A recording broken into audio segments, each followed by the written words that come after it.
Have you ever witnessed a movie that took such a dark turn, especially a children's movie? I had that happen to me, but every time I have forgotten about it, I hear my 6-year-old son crying in the middle of the night. That to remind me of what Dad did it indeed happened. To clear up some questions, let me introduce myself. My name is Salas Stone, a 27-year-old man who is happily married and has a loving wife. Her name is Brianna. One day I went back to Starbucks to have a morning coffee before I went to work. Then the waitress who served me was an Irish woman who had beautiful red hair, came up to me and asked what I was ordering. I ordered a coffee and while she went back to behind the counter. While she came out with a tray full of coffee and many other kinds of drinks on it, she ended up slipping and falling, but I caught her along with many drinks that she had on the tray she was serving to the other customers. After I did that, I ended up becoming friends with her. Then a couple months later, I expressed my feelings to her and she recuperated the same feelings for me. A couple years later, I proposed to her and we got married. After a year, we named our son Daryl. But that's not important. Why am I typing this out on the site is because I want to share a horrifying experience that happened to my family. When our son Daryl became 4 years old, we bought him a copy of the movie Robots, a movie about robot inventor named Rodney, who had inspired by Big Weld at a very early age, stopping a new greedy and evil boss named Bigwell Industries named Ratchet from outmodding older robots by seizing the production of spare parts. He became obsessed with the movie and he absolutely loved it. We bought him all the toys themed around the movie, and we even met the actor who voiced Rodney, Edwin McGregor. I always loved my son for making these so wholesome memories. 2 years ago, a couple of months after Daryl's 4th birthday, we took him to see the movie Robots at the local movie theater in our town of Westcoda Ridge, California. Our son was excited to see the movie as we brought him in. We had to wait in line to be able to buy our tickets for the movie. While we waited in line, our son mingled with all the other kids who liked the same movie. We eventually got the tickets and found the projection room where the movie was showing. After we were seated, we waited for about 10 minutes for the movie to play, but it never did. My son gave me a look of confusion, but at least he knew that we had for the movie at home, and therefore we were about to get up and leave when the employee came out with the flashlight. The movie will be playing shortly. We have been having technical issues with the projector all morning. Please be patient and sorry for the inconvenience, the employee said as he walked back to the projector. Then 2 minutes later, I heard a click coming from the projector above me. It reminded me of a gun that was taken off to safety. Then the movie started. It was at first normal during the movie, but it started to get very different around the end. Rodney and the Rusties were fighting off Madame Gasket workers, but I was expecting to see Wonderbot fighting Madame Gasket to save Big Weld, but it never did show. Nor did I see Ratchet on the Super Sweepers. The workers were overwhelming Rodney and the Rusties until they heard a blood-curdling scream of pain and agony. It then showed Big Weld melting down into molten metal inside the furnace. "No, Big Weld!" Rodney screamed in horror. They looked inside the incinerator, the malfunctioning, and then let out hellfire into the arena. Madame Gasket laughed evilly as she said, "You will all be melted down into upgrades of your all own efforts are in vain." Ratchet laughed evilly, along with his mother, as the workers were burning, screaming as they were burned before melting down to molten metal. Rodney and the Rusties were backed up from the fires as it was approaching them, but it was no use. The only one to escape was the fire was Cappy. Rodney and the Rusties screamed as the fire touched their feet when it started slowly to melt down. They screamed in agony as it slowly panned to Rodney and the Rusties' faces, while evil laughing from Gasket and Ratchet in the background, as it showed them melting slowly into molten metal. Their eyes burst like eggs in a microwave, while everything else melted down into a molten metal. My son was crying as he was witnessing his favorite characters dying. My wife tried to comfort him with the best of her ability, but she was no help. He cried and screamed, aimed in absolute fear. He wasn't the only one. Everyone else in the theater was both screaming and crying in fear. The kids in the theater were mostly the ones crying. By the time the movie ended, the screaming from the speakers were gone, robots were dead, but most of the screaming and crying were from the people in the movie theater. I picked up my son, walked out of there, and so did the others as well. But I couldn't help but noticing the awful stench. It smelled like burning wires and plastic. As I walked out with my wife, my son in my arms, crying his eyes out, a mob of angry parents gathered around the booth where an employee was giving the tickets. I stood there with my wife in the lobby of the movie theater. I thought to myself, should I leave? Should I go to the police? Should I join the angry mob of parents? My wife shook me out of my thoughts. What are you doing? We should get out of here. My wife insisted, her typical Irish accent. I looked around the mob of angry parents before looking back at my wife. You're right, we should get out of here and keep our son away from this horrible place, I said to my wife firmly. We left out of there in our car, and our son was crying for 10 minutes until he fell asleep due to exhaustion. My wife and I said nothing on the way back home. Once we got home, I put my son to bed, and when I got done tucking him in, I left his room and I talked to my wife for a good while in the kitchen about what just happened. A couple of days after that, I got a message on my phone from one of my friends who saw the horrifying version of the movie. He said to me that the mob of angry parents died down. A few of the parents who remained, one of them, my friend, were taken to the projector room to show what happened to it, which he was to a huge tech whiz, helped the staff find out what was the source of the horrifying film. He did a lot of searching for the suspicious files within the projector, that which, after some searching, he found a virus, a Trojan horse that was shown the horrifying altercation of the movie. When he tried to retrace where the virus was sent from, it was untraceable. Whoever put it on projector was either a worker who had access to the projector or a hacker. They covered up their tracks pretty well. No matter what we did, we still had that burning wires and burning plastic stench in our clothes that we wore that day. We tried washing it out, but it didn't work no matter what. The death stench would never leave. It was so bad we had to throw our clothes away. A couple of months after that incident, I saw the same theater was closed down. Someone probably sued them for bankruptcy after that incident with the robots movie. Anything related to robots in our house was strictly taboo after that incident because it traumatized my son. My wife and I had nightmares about it as well. We talked about taking ourselves to therapy. As I write this, my now 6-year-old son still has those horrible, horrible nightmares.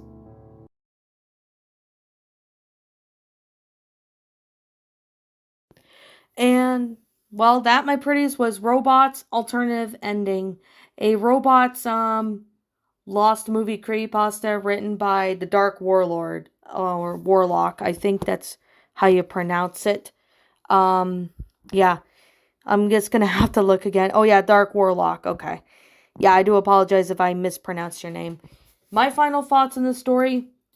Well, I do have some good things about it, but I do have some stuff that I really need to criticize about.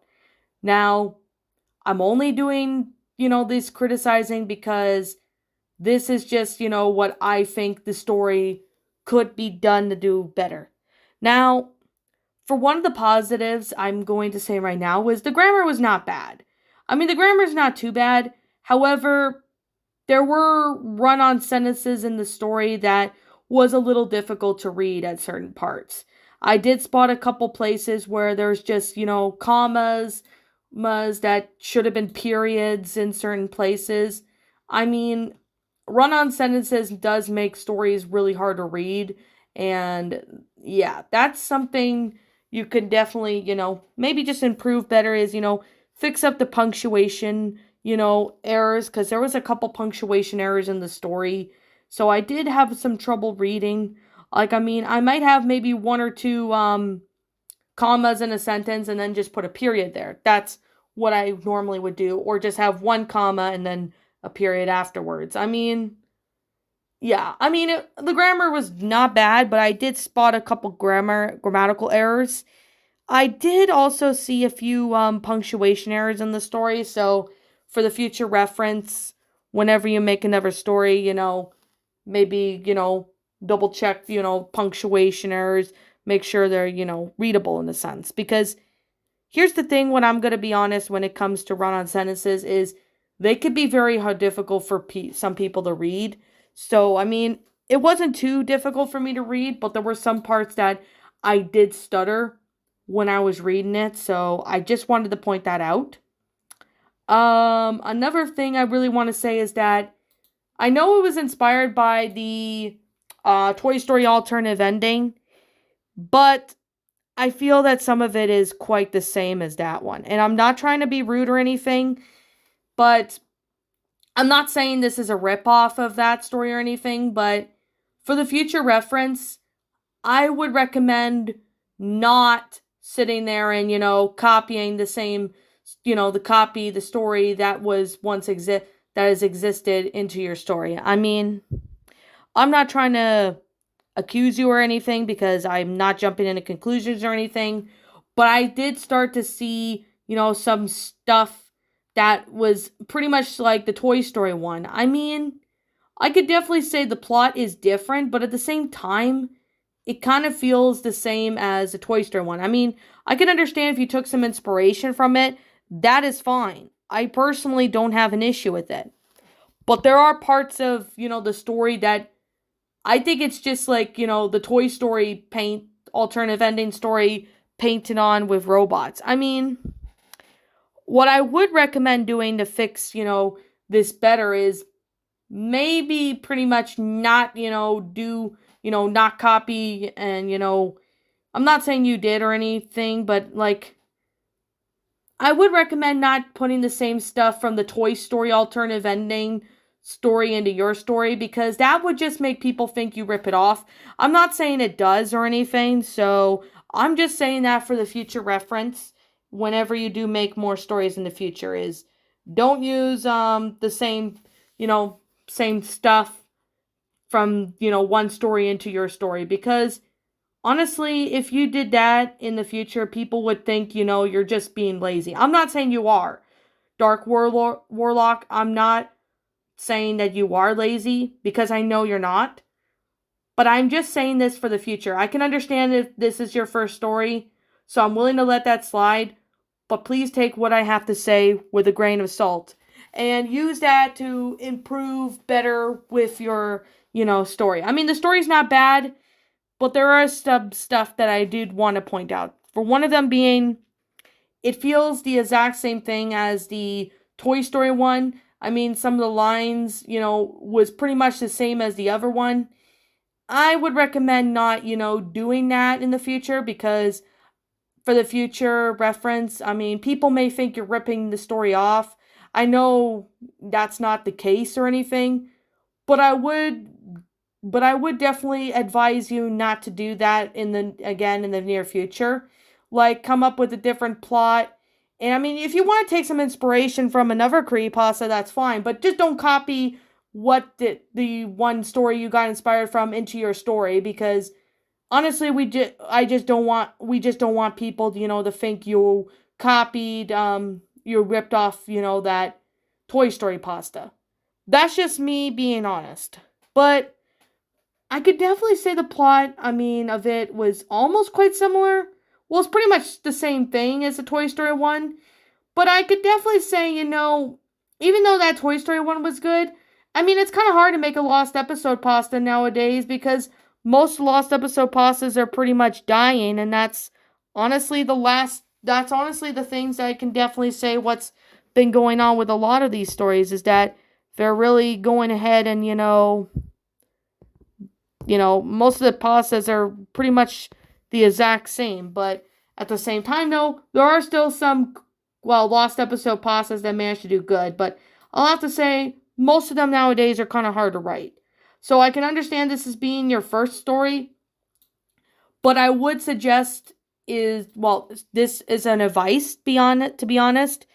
Before you write if you're going to be inspired by a certain creepypasta to make your own creepypasta lost episode or movie based, kind of inspiration from the other story, do some brainstorming and don't copy certain things from the other story into the story you're doing, because that would just make people think you're lazy. I'm just being honest with you on there. Overall, the story wasn't bad. It just needs some pointers, and that's basically what I'm doing this review for, is pointing out, some stuff of what could have been done to improve. I mean, this honestly could have been a much better story if it wasn't, like the exact same thing as the Toy Story one. Now, understand that I'm only doing this because I want you to understand of how you can improve the story. And that's what I'm saying.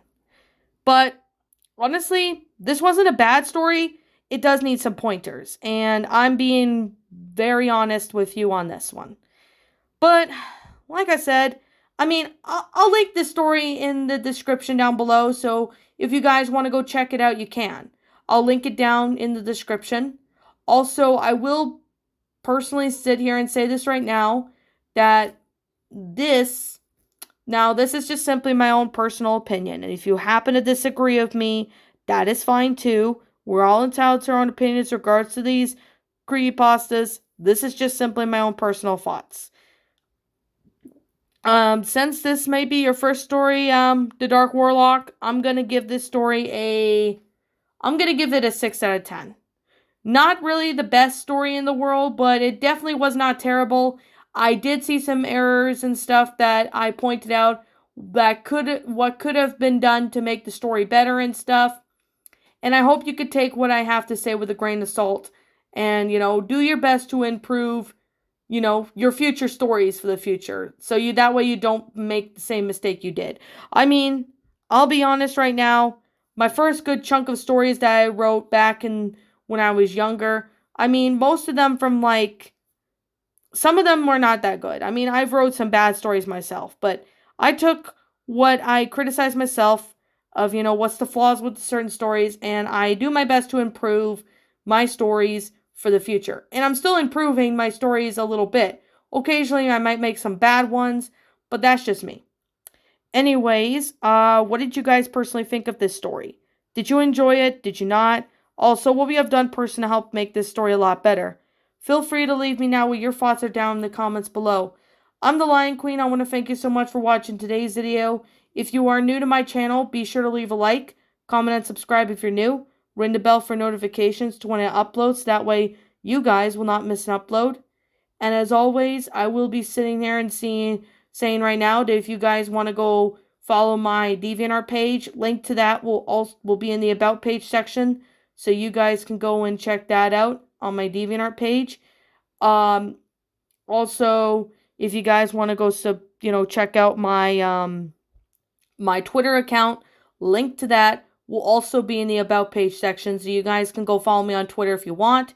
Also, if you guys want to subscribe to my backup channel known as Miss Dark Shigo, link to that will also be in the About page section, in the About page section of my channel, so you guys can go and check that out if you want to. And as always, I'll be seeing you guys all in the next video, and as always, please roll the outro, because I'm out.